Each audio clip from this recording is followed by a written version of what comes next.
anymore, because now it is SDR Enablement time. I'm your host, Nicholas Thickett, and this is Jason Stone. Well, I'm glad that we got that together. We practiced that behind the scenes so many times. No, I'm just kidding. It took us a couple tries. Just like your guys' messaging. I mean, it's one of those things that we just have to keep practicing.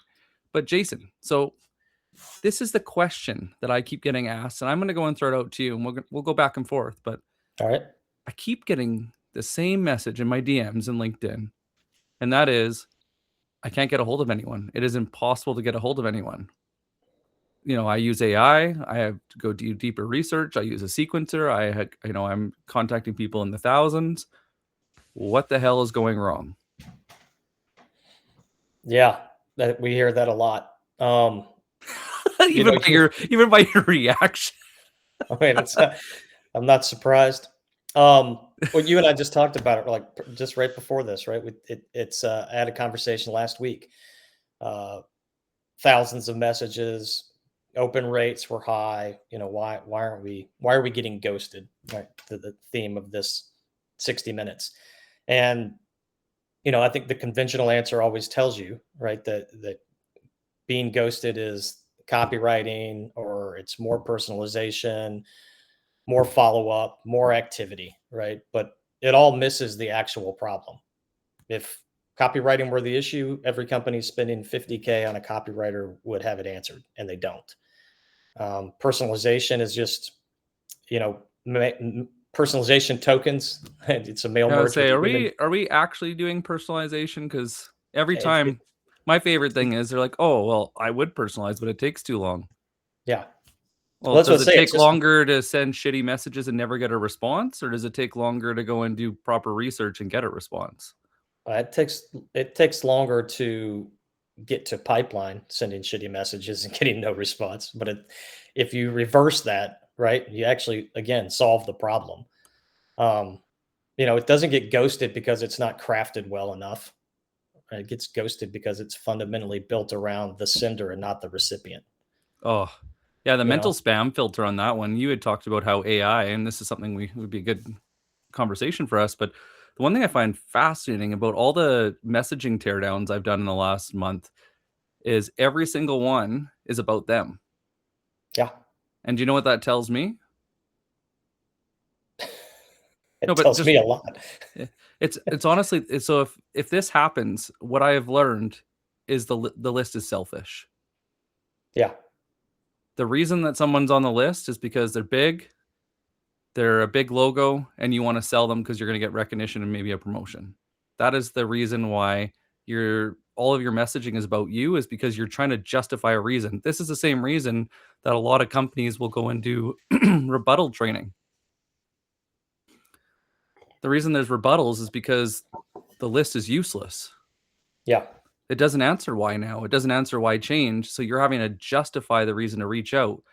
And when you put yourself first, they don't care because it doesn't answer so what. Right. Yeah. Like ghosting isn't it's not a response problem. It's a relevance problem disguised as a response problem. Heck yeah. Right. So, most outbound advice treats the symptom, but we need to treat the cause. Like what is causing, and if everybody, right, just the rising tide floats all boats scenario, then everything would become more relevant. And then your spam filter, mental or AI, which we can dive into that later because I thought that was an interesting point. But it doesn't click as quickly. I mean, that pattern recognition is so fast that even if it is something that you could use right now, or you might need now or in the near future, you're going to dismiss it. It's simply because it's not relevant and it's behind 75 other messages that are in your inbox. I think the one thing that I have found that's been absolutely fascinating too is if I looked at the companies that are really struggling with this and they're telling me that they've done all the work, 8 or 9 out of 10 are basing all of their messaging on fake deals. So it's really fascinating. If I do a win-loss analysis, Yeah. A lot of the stuff in their CRM is fake. It's to justify quota, like Freakonomics at play. Yeah. Is they're like, well, Of I had to course it show is. so many deals because, and this is the problem, managers and reps, like this, got to take this seriously. But the reason why this started to move downhill is we stopped using CRMs and we stopped using sales journals and logging as a way to help ourselves. It removed Right. our ability to learn. And like when we used to do deal reviews and win-loss analysis, it was a big deal. But right now, because there's so much garbage in the CRM, we don't actually know what's what. So what I typically will do is I'll look at who do we win?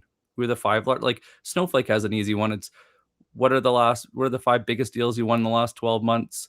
What are the five fastest deals? And what were the five deals, the most recent deals you lost? Plus, what are the five most recent deals that renewed?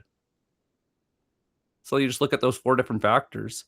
And the question I ask myself is, what do they all have in common that you won? Right. And What do they all have in common that you lost? and then you Right. go and compare those two, and there's your criteria, your initial pre-qualification criteria. Yeah. And I would say, and give me pushback, but that usually eliminates 80% of the problems right there. The hard part is finding how to nail timing because it doesn't always give you clues as to why now. Right. The timing is always going to be the great variable out there. And like I've always said, if we could figure out when that transition from, inactive to active takes place, we would be, millionaires. But we don't know that. But what we do know is if they end up on that list and they look like, smell like, and feel like the deals that we're winning, and they obviously will have some of the same pain points because they're similar size, similar geography, similar functions, then your timing becomes less of an issue because those people are going to experience it at some point. You just need to stay in front of them with relevance and not volume, right? So don't change your message because you didn't get a response. That's the number one, maybe not the number one, but it's one of the things that I see that adds to the variables in the marketplace.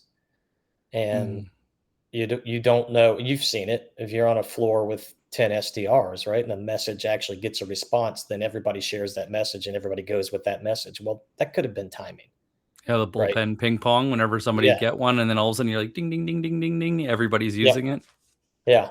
And it's interesting because I think you're right. I mean, you look at, I've always said, when you have conflicting initiatives or incentives, right, which is create number of meetings X, they have to there has to be an execution rate of Y, and then pass it to the AE, and the AE has to have a pipeline of X. Well, I think I said this last week. I could create $1 million of pipeline before I get off this live call with you, and that's where when you do those win-loss scenarios, they're building it off of fake deals, like you said.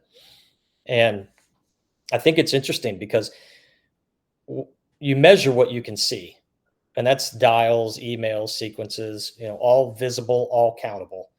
What's harder to measure is the relevance and the preparation and timing.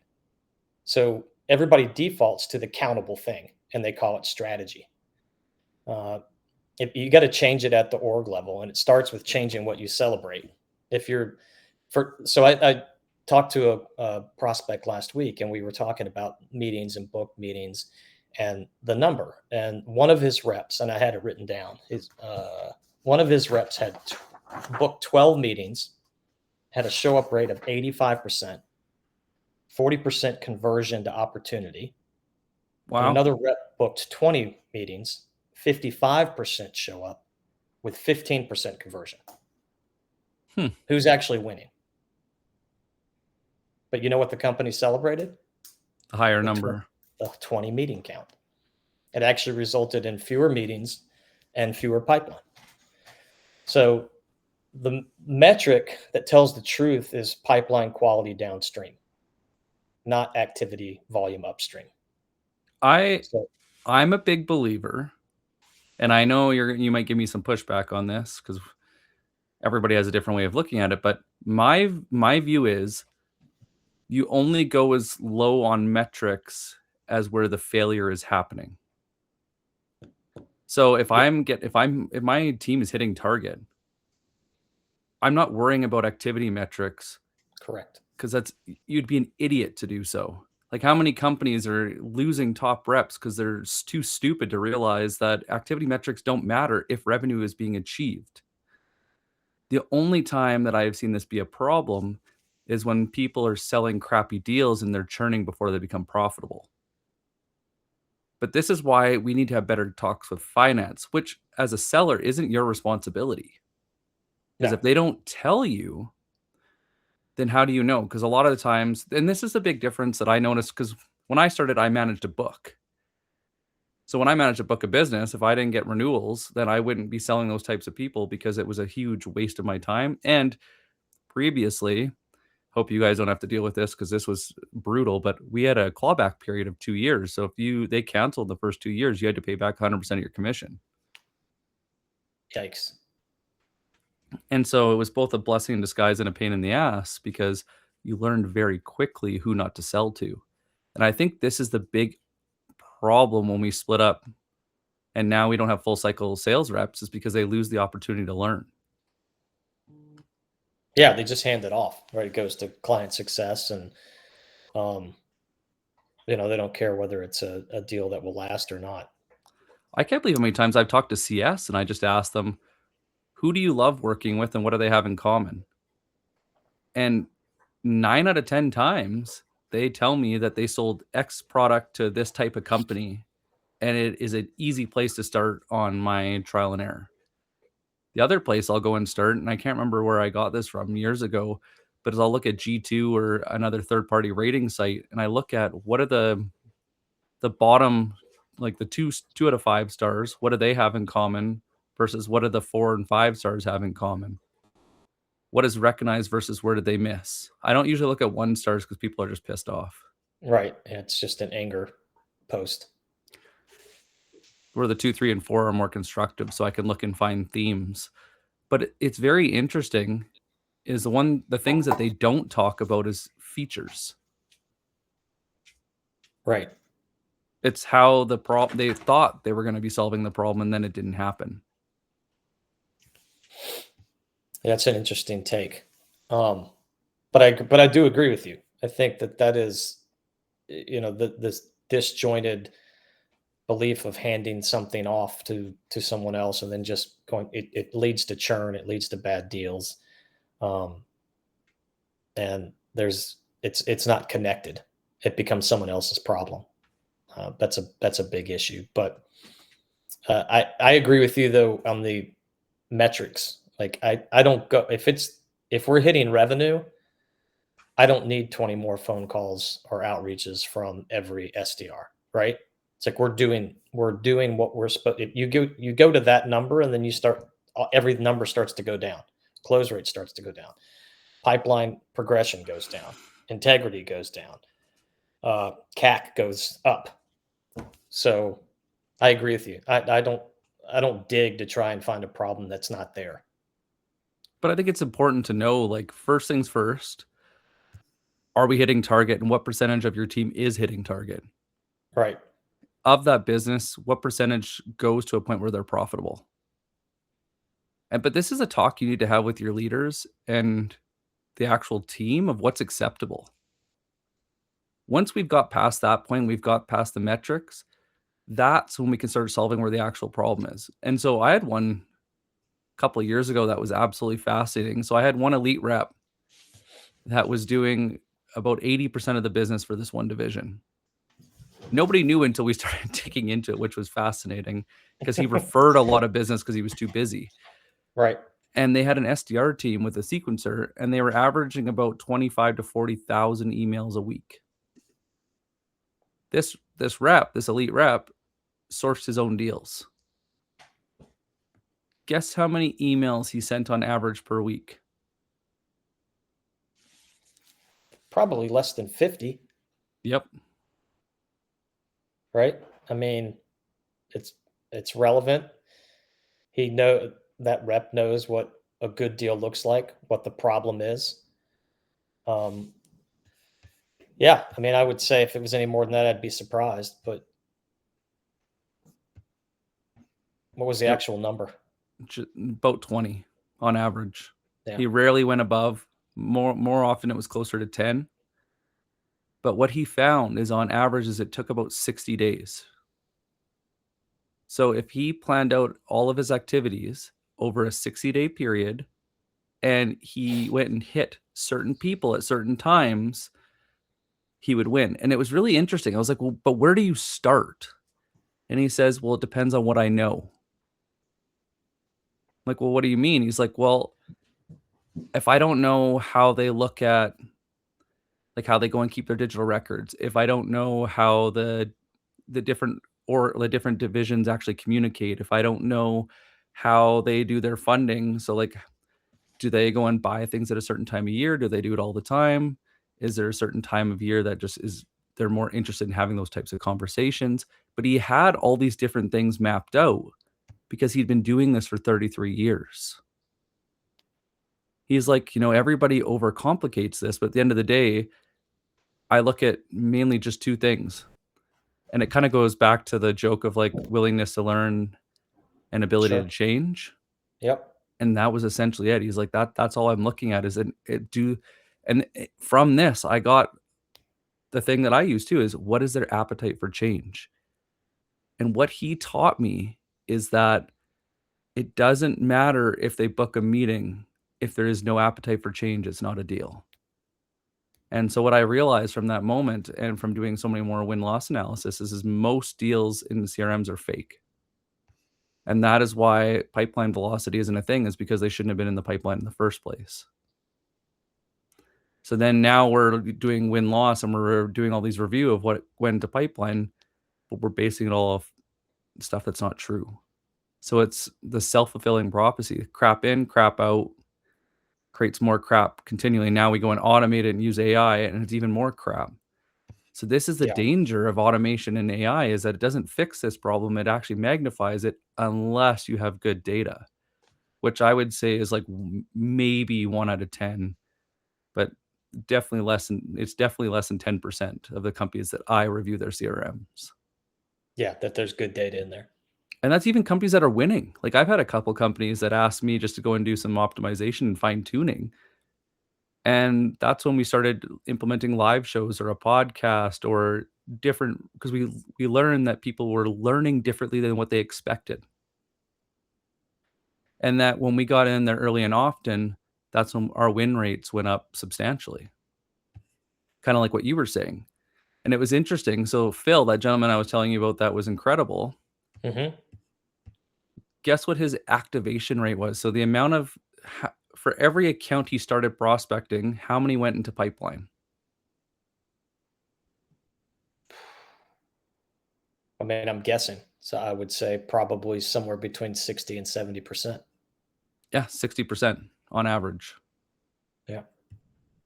Yeah, he hovers right around for 3 of every 5 goes in.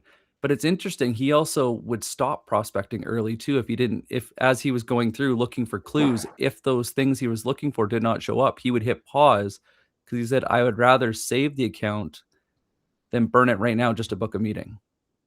Yeah.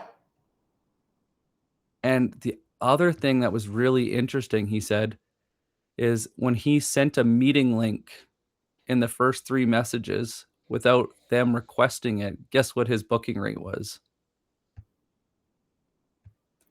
I would imagine it dropped somewhere between 15 and 20%. Less than 2%. It's dramatic. So what? So it was interesting. He's like, so you know what's working? And I'm like, probably an interest-based call to action. He's like, yeah, because if they don't see the same problems I'm seeing, then we don't have a conversation to have. Right? Yeah. If they don't see the symptoms and they don't see it as a problem, then we can't have a conversation about it because they're not interested. Right. They don't feel it yet. And that was all he leaned in on. Yeah. At that point, that's the selfish part of it, right? It's just a conversation to have a conversation to hit a number. And so we had a chat about this. I don't follow up. It's very rare that I follow up because I found that if I keep moving and just keep talking to different people at a company, if I find those people that have a shared interest with me, not in fluffy bullshit, but the actual problem, that's who becomes a champion and that's who helps me move deals forward. constantly following up with people didn't actually improve my win rates. No. Well, I see the same thing in constant follow up. And there's only so much you can say too, right? And we've all gotten those emails. This would be my last email for a while. And then what ultimately ends up happening is you send another email or just following up, right? Those types of things. Like again, it's Hey, about Jason, you. how's your week? Yeah. Hey, Jason, Hey, hope your week's been great. just wanted to bubble this back up to the top of your inbox so you can ignore it again. Yeah. I just wanted to show you how irrelevant this is, but I'm going to go and keep putting it back to the top, and you're going to keep ignoring it because it was never important in the first place. Right. But I think that's an important piece, is that if it's not priority 1 and if it's not priority 2, it doesn't exist. It doesn't get capital, doesn't get allocated. You know, big problems get big money. Yeah, you can't manufacture a problem. But the appetite for change, the real appetite for change, they have to know there's a problem occurring, and it has to be frequent, and they need to feel it. Like, they have to, like, if the people in the trenches that are living in that pain, if it doesn't disrupt their workflow and it's not a big enough deal, they won't change it. Yeah. Well, I always said nobody gets fired for doing the same thing over and over, right? I mean, status quo. And it's like, it was interesting because I was talking to a bunch of disgruntled sales reps, and it was, at first I'd actually talked to their customer service team because their customer service team was royally pissed off because they needed to probably triple their headcount because they just the amount of service tickets they were running. And so they were trying to figure out, like, why was this cost center getting so expensive? And I'm sure you could probably guess the first thing I said. Yeah. Stop. Oh, Go go ahead. for it. No, go for Stop selling shit that you shouldn't be selling. it. Like, it's literally that simple. Yeah. And it was interesting because the mentality they had in house, which was, it was very, so I looked at the top 10% versus the bottom 10% of their reps. The average rep was selling the biggest deal possible. The top reps were actually selling one of 2 products, and that was it. And I was like, but why one of 2? And they're like, well, it's the easiest one for me to prove value, earn trust, and then Correct. springboard that into something new and work with them to go and keep expanding on that account. I'm like, well, And that then just makes sense. then look at the customer acquisition cost, right?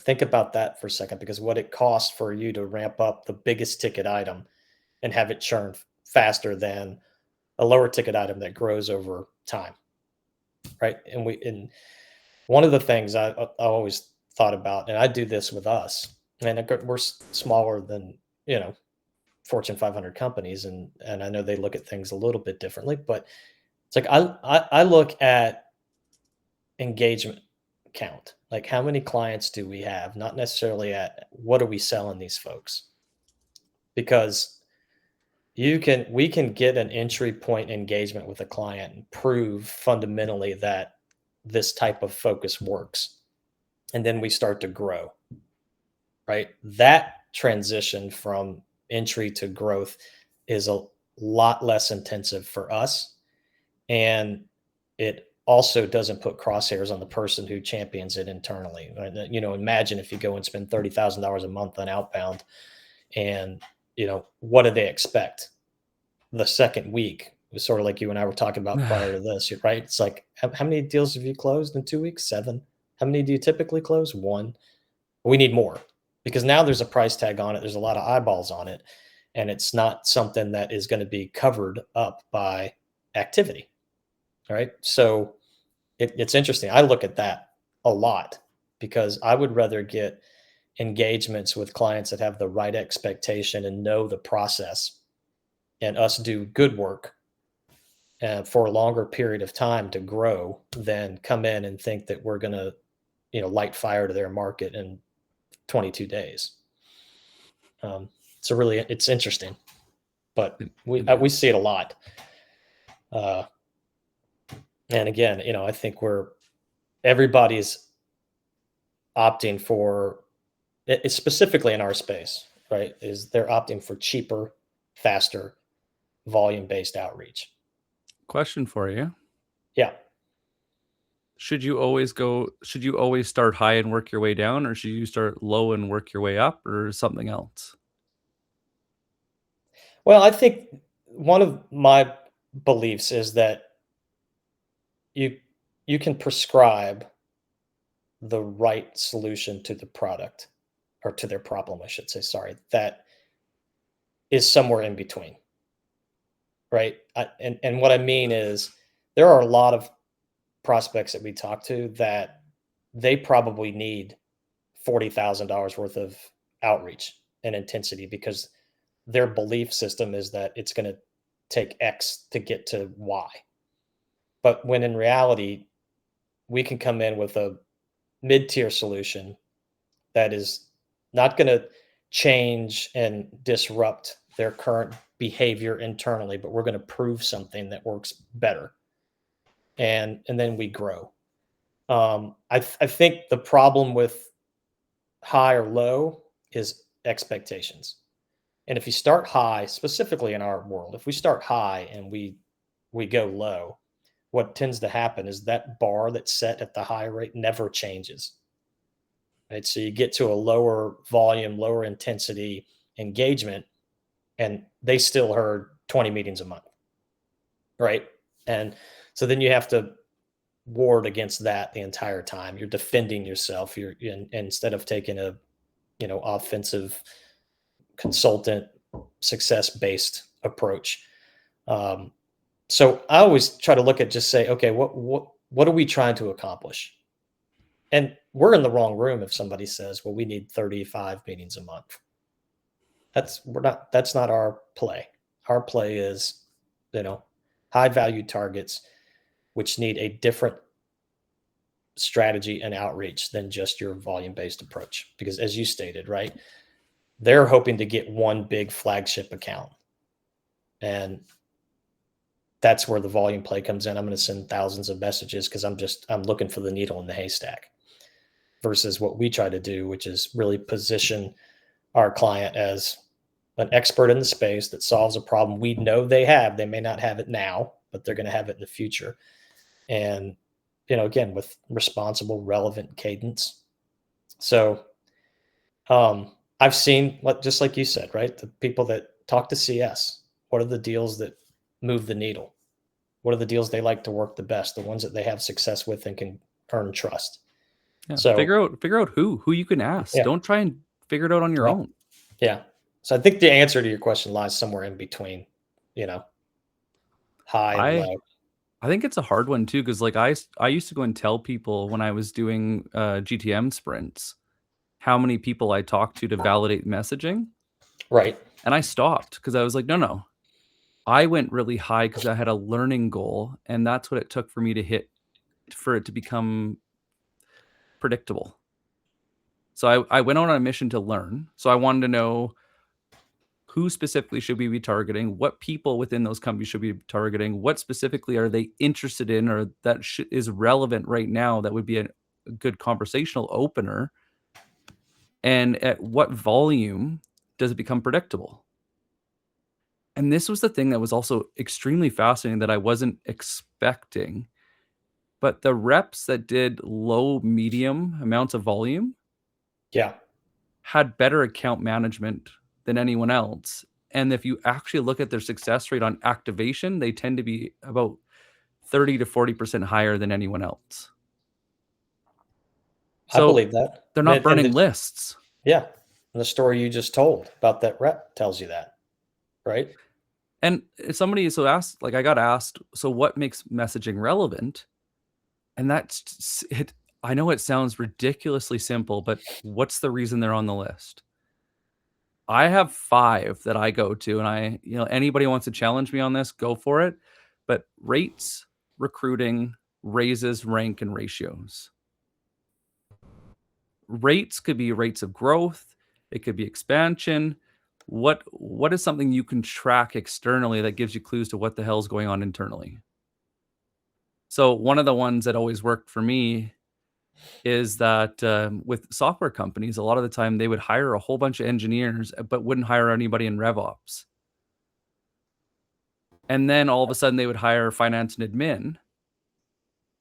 And then all of a sudden there's this huge push for RevOps. Well, why?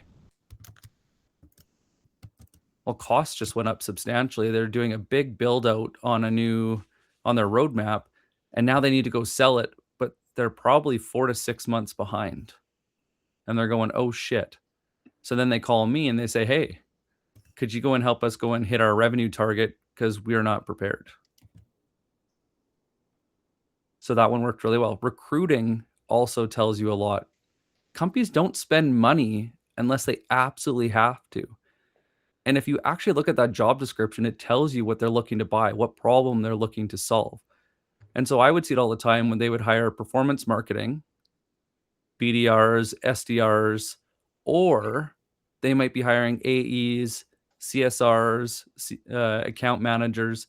But basically, they're telling you where the problem is and how they think if they spend money that they're going to solve it. Is it because I know Jason's absolute favorite thing is at bats because they just need more at bats. So they're hiring people that are more in those more junior roles that are just pounding the pavement. And that could even be like a director of, I see this too, where they go from having a director of sales and now they have a director of sales development. Yeah. Or they're even getting more niche marketing roles. And what they're trying to do is that they're trying to change the focus to see if it gets a different result. The irony is they're not changing any focus. They're just throwing more headcount to do the same thing, calling it different. For the most part, not always. Raises. What changes when you raise money? So after a certain level, if you're trying to go and sell to enterprise and you're in a B2B SaaS company, you need SOC 2 compliance. Or if you're in fintech or health tech, what about privacy laws? So there's different things that change within the organization as you raise money and as you hit certain levels of business and maturity that you have to really consider. The other thing is rank.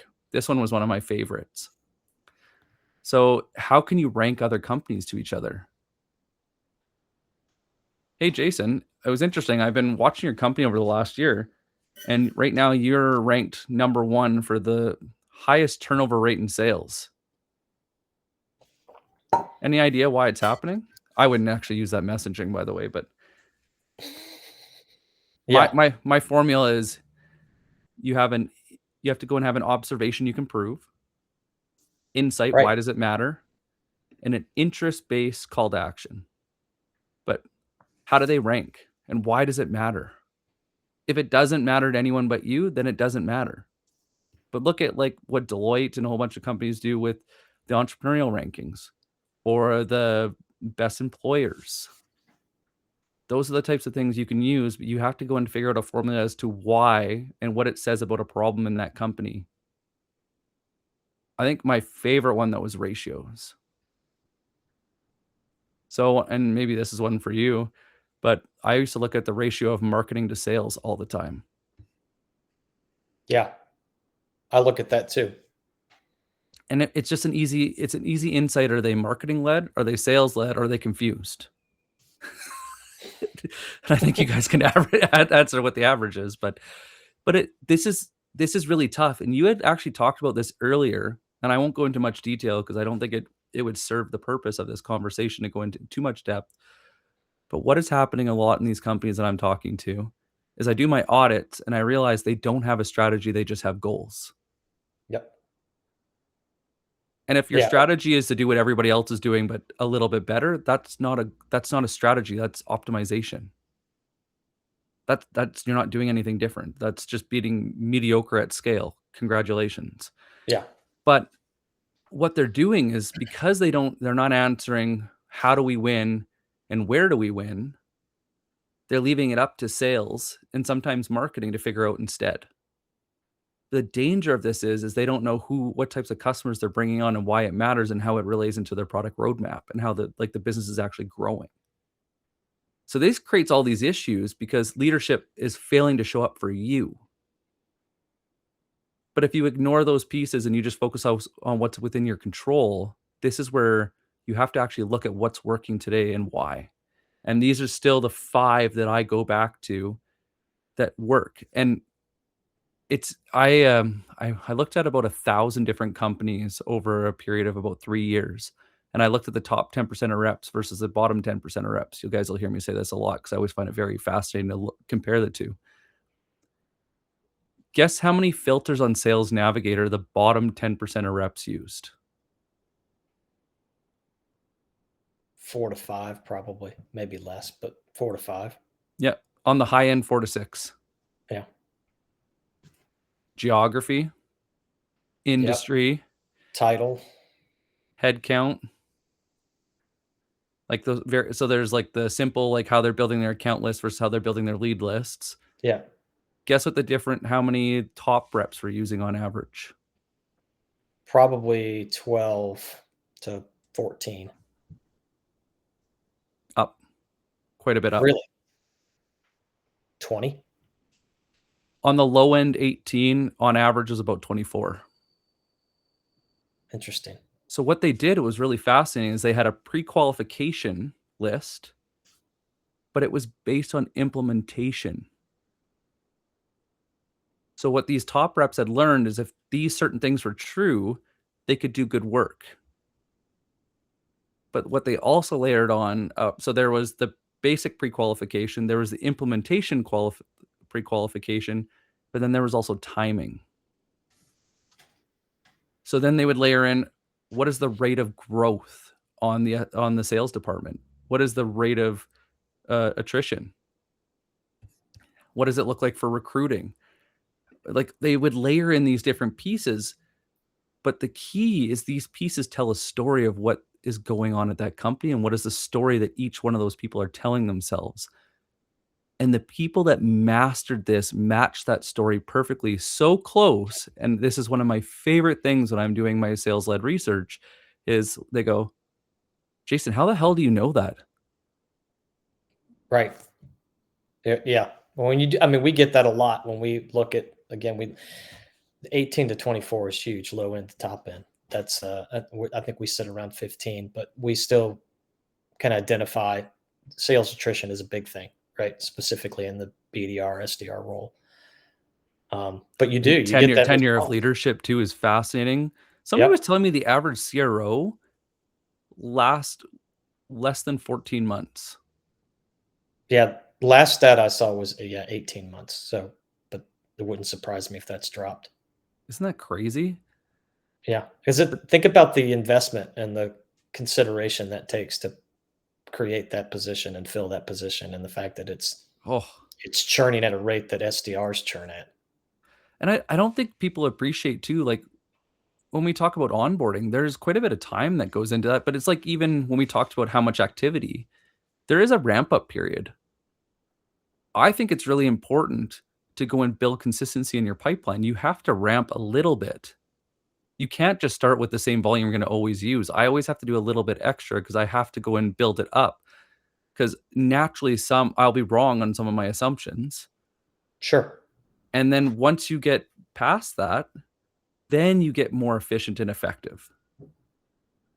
But to go and say you're going to continue that like higher outbound forever, you're just going to burn yourself out and you're going to kill your list. In a hurry. Did I tell you my favorite activity? Oh no, I talked about it last week, but I never went into detail. I didn't explain the prospecting dilemma, did I? I don't think so.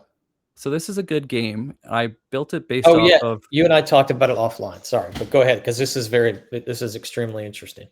So I run this as a workshop to teach reps on how to tackle enterprise accounts and not burn lists, because it's expensive building a good solid list based on Fortune 500s and enterprise based on something other than bullshit. Like, is there a genuine reason that's pre-qualified?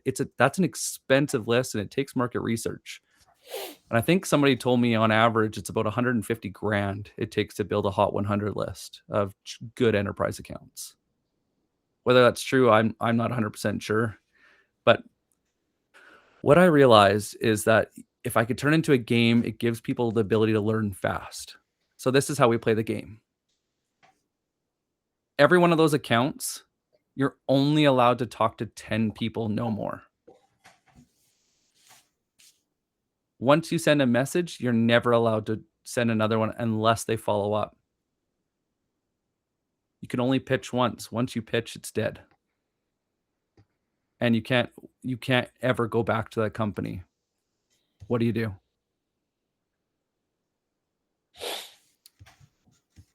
You better do research. But the thing is, when we go and prospect, a lot of people look like they tackle it like it's an infinite. There's infinite options. They can always keep doing things. It's actually not true. There is a limit on how much you can reach out to companies before you burn that account. There's also an order in which talking to people can also burn that account. I've done this. I went and talked to a VP, and then I talked to C-suite because previously it was so much easier to go and talk to them on the phone. And I wasn't prepared, and I looked like the absolute dumbass. I I learned a very valuable lesson, but I just I've done that. I pitched products and like I picked the features I thought would be interesting to them, not realizing it meant nothing. Right. And it taught me that I can only start as high as my business case can prove.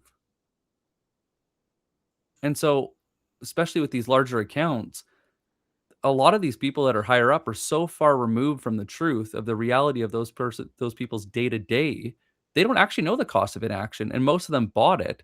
They're sitting in the eye of the hurricane. Everything looks good where they're sitting. They don't realize that the world is literally burning around them, and they don't care because nobody's ever given them a reason to. And most of the information they're getting is bullshit.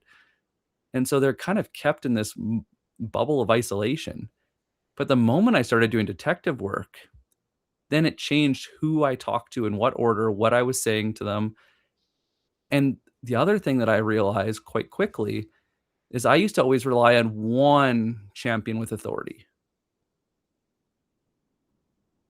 How many do you go for when you're prospecting? Like before you would say it's a strong deal. How many champions would you like to be working with? Yeah, we usually go for one or two. And typically for us, it's a sales and a sales leader, and then it will be, a rev ops person that's getting the data, utilizing the data that we create, or it's a marketing person that is retargeting what we uncover, things like that. But that's when really good deals happen.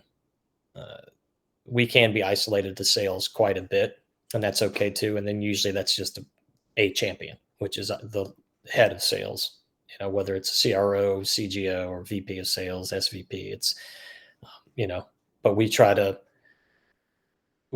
to get to, because the value of what we bring, again, it goes, and this is what you and I talk about a lot, right? Is that trying to build that connective tissue across all components of the business, and the value of what we bring as far as data, insights, triggers, all of those things, along with creating meaningful conversations for our clients, plays a role in multiple departments.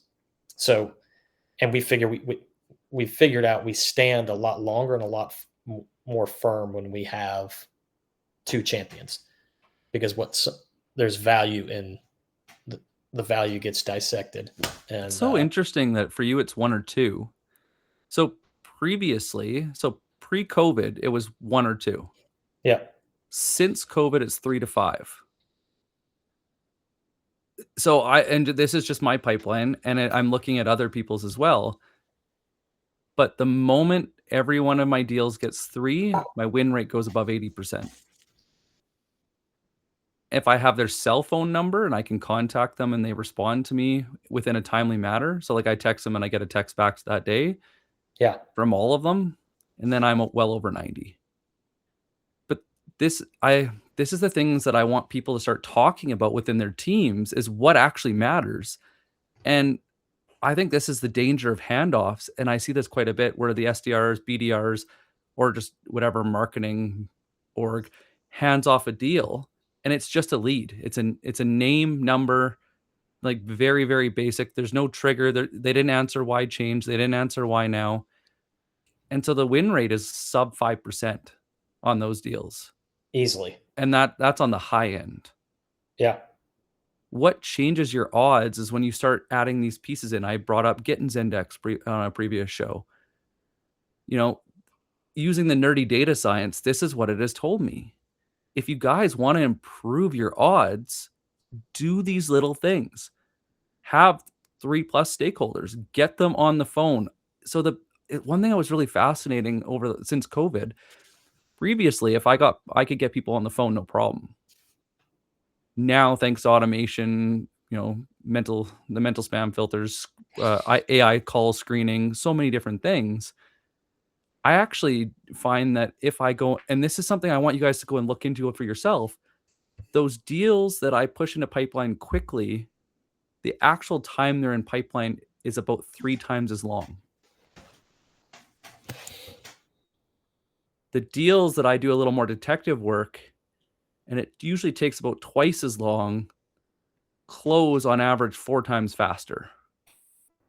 So I had a particular client that we had been doing this research, and it took us about 4 months, and it was fascinating. Their average deal took 9 months. Once we cleaned out the crap, they were only profitable one out of 3 deals they were selling. So without even getting into CAC numbers, we started doing some very basic number crunching, and we're like, oh, well, if we just don't do this, we save 50% of our marketing budget plus. And if we go and do this, guess what our sales cycle changed to? Probably 6 months. Less. Yeah. I mean, 45 to 60 days. It's fascinating. They would stay as a lead longer, and it wasn't necessarily sales. We actually pushed it off to marketing to do more nurturing. And so we were getting them into newsletters. They got them to read podcasts. We are using like Sweetfish's content-based networking. We were doing some different things that was easy to scale and cheap. But when you get a salesperson calling and spending one-on-one time, that's expensive. So we reserved it just for those deals. And we went down to 45 to 60 days on average in pipeline, with over 80% of the deals being profitable. And I followed up within 12 months. So it's interesting that little bit of change. And I'm sure somebody must be asking as I'm saying this, like, Nick, why the fuck do I care? Job security. End of day, job security, promotion, money in your bank account. This is why you should care. Yeah. Because if you can argue this is the economics of your role. And if you can argue this, you can't get fired easily because you can prove your worth. And this is the issue when stuff is based on activity metrics and bullshit, is it doesn't actually tie to the reality of the income. So looking at the actual economics of your job. And once we know those numbers, then we can start reverse engineering to figure out where your time is best spent and where your superpowers are. This is my issue when people tell me, oh, well, cold calling's the best, or emailing's the best, or social selling's the best. For who? Yeah. Every rep has a superpower. Everybody learned lessons through pain. Everybody grew up differently. When you take the time to figure out what those things are, what do you get recommended for? What do people appreciate about you? That's your secret. I've had reps that today that have a 20% pickup rate cold calling. It's amazing. I can't do it. Yeah. That's fascinating in this day and age, 20%. I mean, we average about 9. And it's a superpower for this one rep that I know. It's how they do their targeting. It's how they talk to people. And the biggest thing that they nail is the first 5 seconds. But these are the types of things we talk about getting ghosted. Too much of it is in generalities, and we don't get into the actual numbers, the stuff that matters. Like, well, I don't care if you made 1,000 connects if your win rate is below 5%. Show me where your win rate's almost 100%. Why? Why is it so high? What's different? What about those big accounts you're winning? What about those ones you win really quickly? What are the ones you always lose? Why? And then, where are they going to learn? There's always people that are students of their craft. They love what they do. They're annoyed that whatever they're doing isn't working. Hey, throw us into that, right? Me and you study all the time. We read books. We go on YouTube. We listen to podcasts. we're not special, right? A lot of people are doing what we're doing, but if we're doing it, somebody else is doing it. So where are the people that we're serving? Where are they going to learn? How does that change as they get closer to trying to solve something? This is how messaging should evolve. Like I don't need, I'm on the fence. Is sales really a marketing role? Yeah. To a certain degree, right? I mean, we've had that debate before. I mean, not specifically you and I, but we've had it in the space before, and I think you could make an argument either way, subcategory or directly. I don't. Essentially, yes, I kind of lean towards that, but it's not popular. And of course, a lot of what I say isn't popular, but it's interesting when you say that. When you talk about data, right? And people look at zero response at scale as bad luck, right? But it's not. It's a signal, ultimately, right? It means the message has no relevance to the person that's receiving it, or the timing is off, or both. But either way, sending more of it doesn't fix it. It just confirms the problem faster. I'm going to throw this into chat, and I want to know, actually, when it comes down to it, what are the one or two things that makes messaging fail today? I'll throw mine too, and I got it queued up. You let me know when you're ready, and I'll go and hit enter. All right.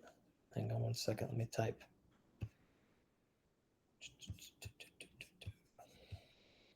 Notice how I didn't say there was no judgment. No, just kidding.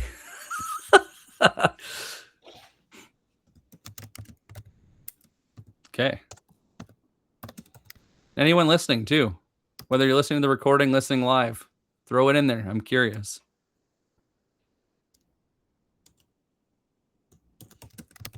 Okay.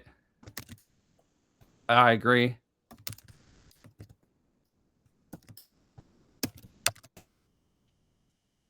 Okay, so this is mine.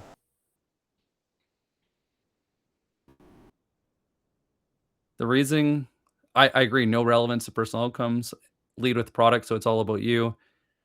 At the end of the day, I think the biggest reason messaging is falling flat is because there's a lack of trust and precision in outbound today.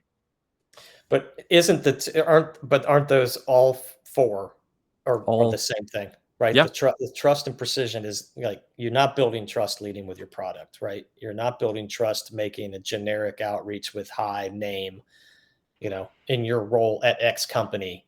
Like, that's not precision. That's not trust. But we went to the same alma mater. Yeah.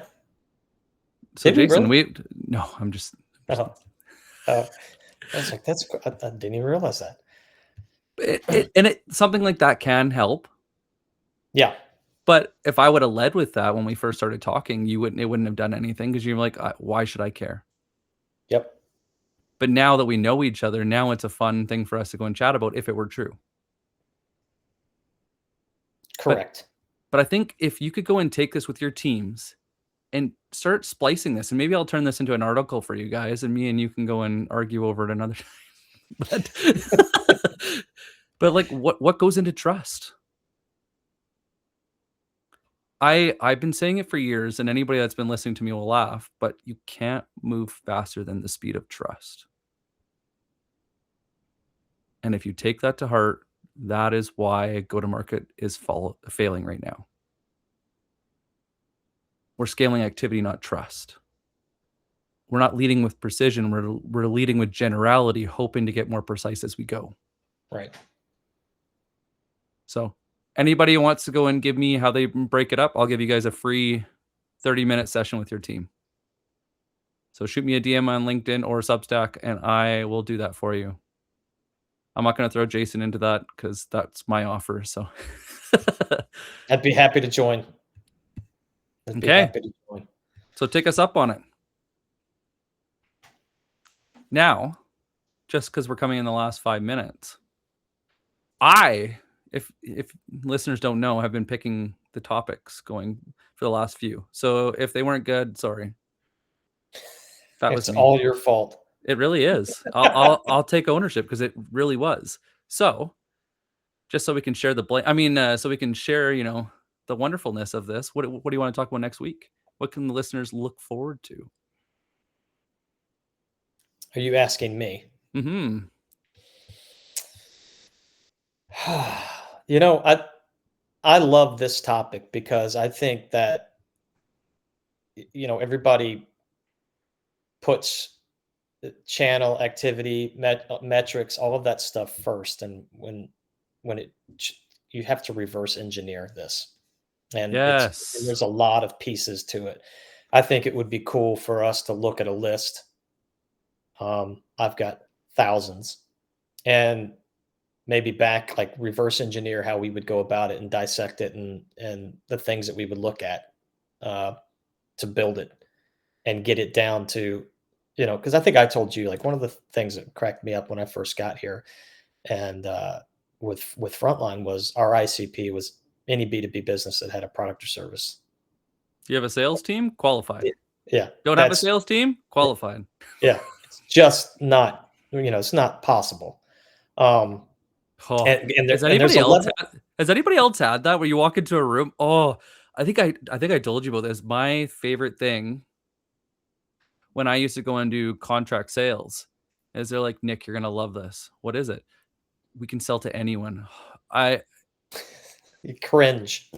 cringe. I think you could actually see like the like rooster tail of me running away. I was like giving her so fast. I'm like, nope, you can't afford to figure this out. Nope. Yeah, What do you guys use for list building? we use Zoom and LinkedIn Sales Navigator. Sales nav. Ooh. Okay. So how about next week? We'll do a screen share. We'll build a list together and then we'll go and show different ways to go and optimize it for prioritization and then how to go and build out like 3 different messaging or 3 to 5 different messages for that. Should we do that? Love it.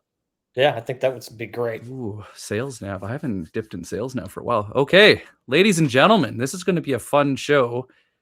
And if anybody else would like to be a victim, would like to go and be a volunteer, let us know and maybe we can do another breakdown for you as well. Okay. Jason, parting words for our lovely audience. I would just say, that we talk about 99% feels like a massive number because it is. Is it that big? I think it's really close. But things get ghosted because it's written for our comfort, the sender's comfort. It says what's easy to say. Like the 1% that gets a response, it's because it says what's true, specific, and slightly uncomfortable to read because it's named something the prospect hasn't said out loud yet. Ooh. Ooh. Right. Ooh, But give me goosebumps here. This is good. We're at it on a high note here. and I would just tell you that that's not personalization. That's intelligence. And you can't automate intelligence. Good judgment can't be left up to AI. Especially not when AI is judging AI.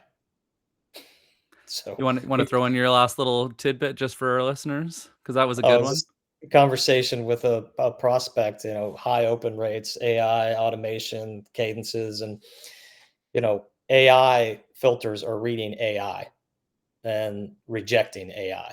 So AI is learning from AI and cannibalizing itself for delivery. And I just found that to be a very interesting, and so did the prospect. Didn't change his mind, but it was certainly left him uncomfortable. But that's something for us to understand and fix, because AI can do a lot of things. There's no doubt about that. It can research faster. It can surface information quicker. But what it can't do is replace the judgment and about what matters, right? So the 55 facts it pulled about a prospect's company, what's the one that unlocks the conversation?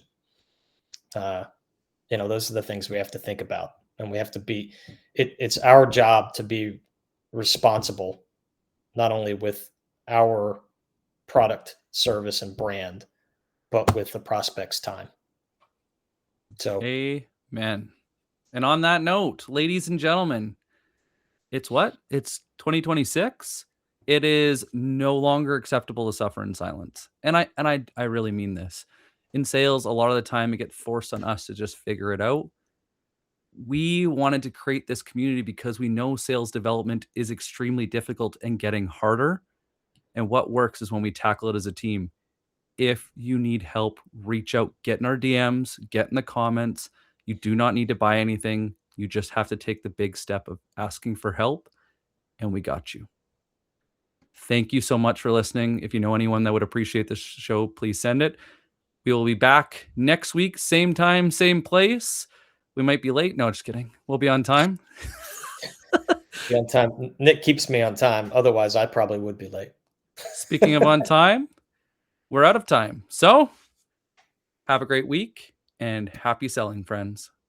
Take care. Take care.